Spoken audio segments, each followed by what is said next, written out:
This is a rude bastard yawning in our video podcast. Hello, I'm Mike, and this is Alex. And welcome to our video hands-on impression of the split-second demo for Xbox 360, which is coming soon for PSN and for the PC. Alex, let's start talking about the gameplay. What do you think about that? Overall, I thought the gameplay was well done. At its heart, it's obviously a racing game, but in here you also have power plays, which you can use opponents ahead of you to ultimately win the race. There's a large multitude of power plays within the game, ranging from gas stations exploding to entire buildings collapsing to one of my personal favorites, the airplane landing and crashing on people. That's about it for the gameplay though. The only small feature in here to fill up this power play meter so you can use these power plays is where you can draft behind your opponents and obviously, get ahead of them as you draft and giving you power plays for anyone else ahead of you. Other than that, overall I thought it was great. It works well. It's simple and effective. I never got bored with the game. The speed is fun to use. It's not hindering like I'll go ahead and say Burnout. I had a lot of fun with this game. What about you? I liked it. The power plays were definitely really cool. It's very easy to get used to the controls with the drifting. I do like the way the HUD's done in the game. I think the power plays can be a little... It makes it hard to see sometimes the way the power plays work. Like, for instance, you could cause an explosion at a gas station, which would kill somebody in front of you, but then make it almost impossible for you to see, which would then cause you to crash into a wall. One thing, unfortunately, that I found playing Burnout and then suddenly, moving over to this demo, I found it quite annoying to where I couldn't really push any enemies around out of the way. I mean, sure, power plays are great when they're away from you, which, by the way, you can kill yourself with a power play if you're too close to it. Yes, I've done that all too many times. It's not fun when you kill yourself with the ultimate power play being that plane. Yeah. Or when you change the track and you kill yourself with your own track change. But I thought it would have been nice to at least be able to bump them out of the way. But they're almost immovable unless you use a power play or you just pass them in general. I liked the way they implemented the power plays, but I do agree that being able to, hit these people but not actually move them is a little weird. And of course, with the consistent me killing myself bit with these power plays makes it a little more strategical. You actually have to think when you're going to use them. Timing almost required at times.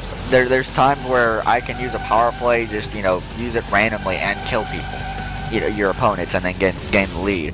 But there's other times where I use a power play and completely miss, and then I have to earn my meter all the way back up again. See, I think there really needs to be power plays that'll be able to attack people behind you, because sometimes it seems like you can never get away from them. Especially if you're in first, where everyone seems like they're gunning for you at times, to where, all you get is, like, post call, post call. Defensive power plays.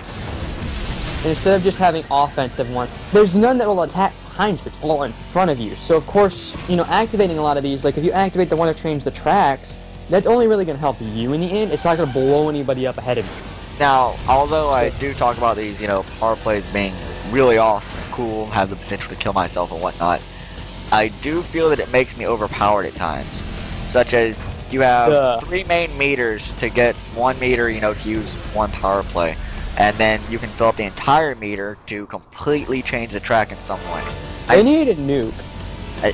There might be one, we don't know yet. I never felt the urge that I needed to fill up the meter all the way. I just fill up, one small section, blow a guy up, get into first, and if I, for some reason, got put, like in 5th after crashing, I just draft behind someone, get my meter filled again, then use it. The only reason I would ever fill the meter up entirely is just to see what would happen. That there was no real incentive for me to fill it up all the way and completely change the track.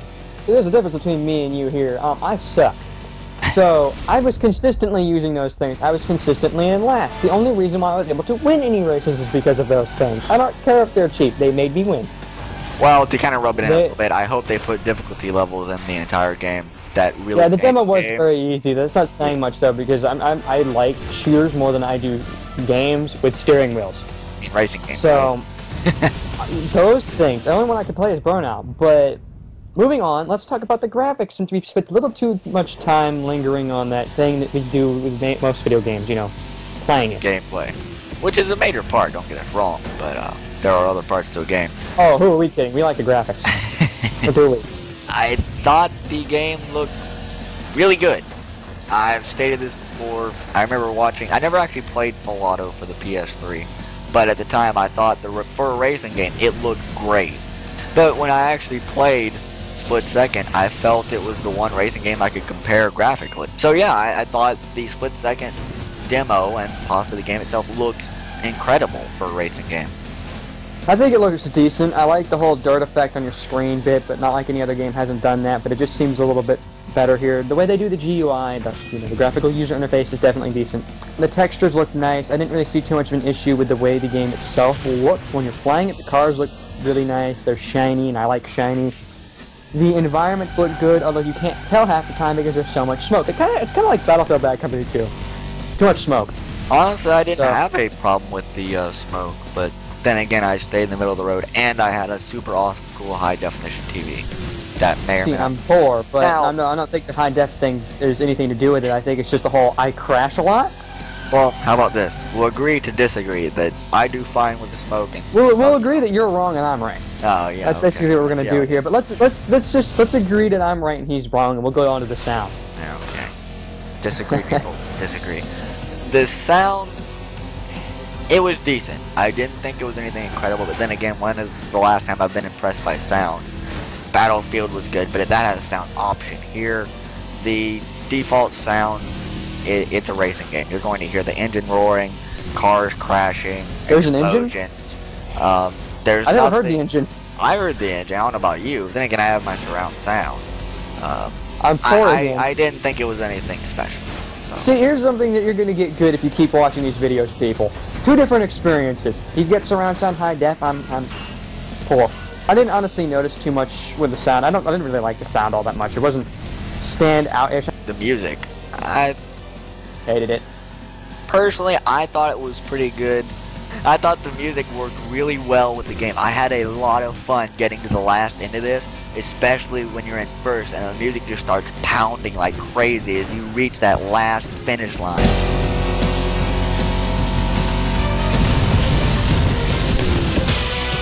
It is epic. I thought it was great. I disagree. It needs more Jonas Brothers. Now you're just being a douchebag. Yes, I am. No, I didn't really like the sound, the music in general. I tend not to like music in racing games. I think Burnout 3 was the only racing game that I liked the music in. But I mean, I don't really like the music in this. It just seemed kind of bland and boring again. It could use a little more metal. Yeah, that's what I'm trying to say basically. Overall, I thought the demo was, if nothing else, a great first impression. While I may not rush out and buy the game, it definitely has made me consider, this is pretty good. I might like to get this at some point. So, yes, the demo was successful in my opinion in making me think that I want to buy the game. So, I mean, I like it. It's not necessarily buy material for me. I mean, good. It's definitely a fun demo. There are a few issues with it here and there, and if you suck at driving games or racing games or whatever they're called, or simulators. Well, then why are you playing this anyway? Don't play it. Yeah, just don't download it. I mean, anything else to add? No, not really. I'm Alex. I'm Mike. This is our hands-on video impression of Split Second. Thank you for watching. Yeah. Now go crash a car or something. Enjoy it. Bye.